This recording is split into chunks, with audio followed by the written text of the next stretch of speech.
l'échelle métropolitaine permet de mieux répondre aux nouvelles pratiques que l'on voit se développer du tourisme urbain, avec des touristes qui demandent des offres de plus en plus diversifiées, demandent à découvrir des territoires urbains mais aussi les territoires ruraux qui les entourent, demandent à avoir des offres tout au long de l'année, tout au long du jour. Le tourisme urbain est très clairement dans une dynamique très positive. Tous les chiffres, toutes les observations le confirment. C'est que le tourisme urbain, c'est un tourisme qui se caractérise par du court séjour. Le court séjour se répète un petit peu par définition. Et on sait aussi que le court séjour, au travers du tourisme urbain, on rentre d'abord par l'angle purement urbain. Après, on élargit un petit peu sur le territoire environnant. Donc on a besoin d'avoir une offre qui soit vraiment structurée et qui permette de répondre à des attentes qui se répètent dans le temps. Pour le Pays viennois, l'intérêt de cette démarche est à mon sens double. La première, c'est de bien positionner le Pays viennois comme une offre complémentaire des destinations traditionnelles parce que nous sommes proches d'une agglomération qui est Lyon et qui, de toute façon, notamment dans le domaine du tourisme international, sera la porte d'entrée de ce tourisme-là. Ne rêvons pas, les gens n'ont pas toujours rêvé de venir à Vienne, ils découvriront Vienne par le prisme de Lyon. On se rend compte aussi que bien que petit par rapport à la métropole grande, on a des valeurs ajoutées importantes à amener à l'attractivité globale du territoire, notamment au travers de l'offre culturelle, qu'elle soit événementielle de type festival ou qu'elle soit patrimoniale au travers notamment du gallo-romain. Moi, je comprends mieux la région urbaine de Lyon depuis que je me balade ailleurs en France. Le plaisir, c'est de visiter une ville, mais le plaisir, c'est aussi de se mettre au bord d'un lac. Le plaisir, c'est d'assister à un grand spectacle à l'opéra. Et le plaisir, c'est aussi de s'arrêter au bord de la rivière. Et c'est cette somme-là de plaisir qui font toute la diversité de la région urbaine de Lyon. En même temps, une fois que j'ai dit ça, je ne peux pas m'empêcher de penser que cette gamme-là, on va la trouver ailleurs. On va la trouver à Bordeaux. On va la trouver dans la grande région bordelaise. On va la trouver à Toulouse, dans la grande région toulousaine. Ce qui est spécifique à la région urbaine de Lyon, c'est l'assemblage. Autrement dit, la façon dont nous racontons comment tout ça constitue une offre, un gisement particulier. Ce n'est pas les éléments constitutifs. C'est donc non pas quelque chose qui nous est donné, qui est là et dont nous n'aurions simplement qu'à mettre en culture le gisement, mais c'est bien quelque chose que nous avons à construire et à inventer et si possible à réinventer en permanence.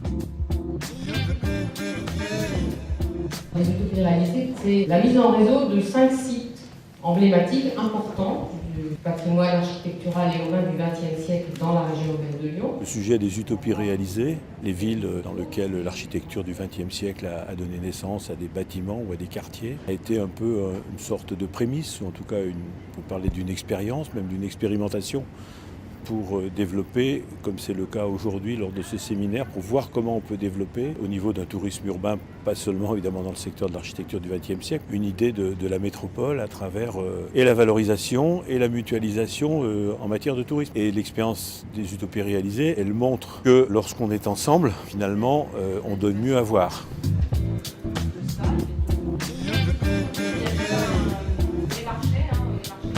On voit quand on travaille ensemble, on l'a vu sur les utopies réalisées, la somme des caractéristiques de chaque site est bien supérieure à ce que peut en retirer un site, même si c'est un site qui a déjà une forte notoriété. Donc on arrive à tirer parti de cet effet réseau.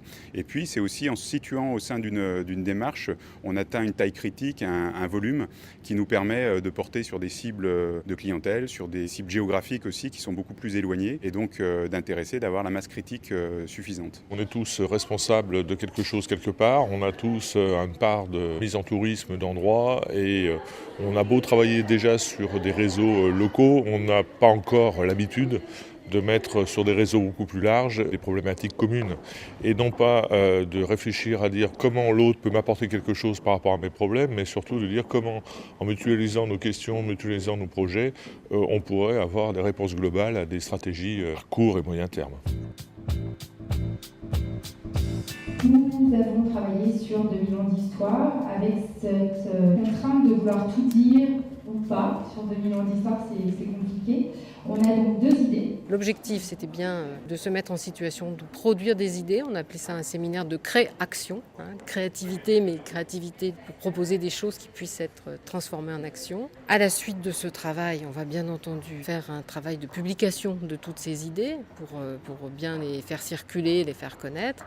Et puis un travail d'approfondissement. Certaines, on l'a vu, pourront faire l'objet d'expérimentations assez rapidement. Et d'autres idées nécessitent d'approfondir le sujet, de comprendre la faisabilité, les clientèles, etc. Donc nécessiteront certainement un approfondissement et puis demanderont un temps de mise en œuvre un peu plus important.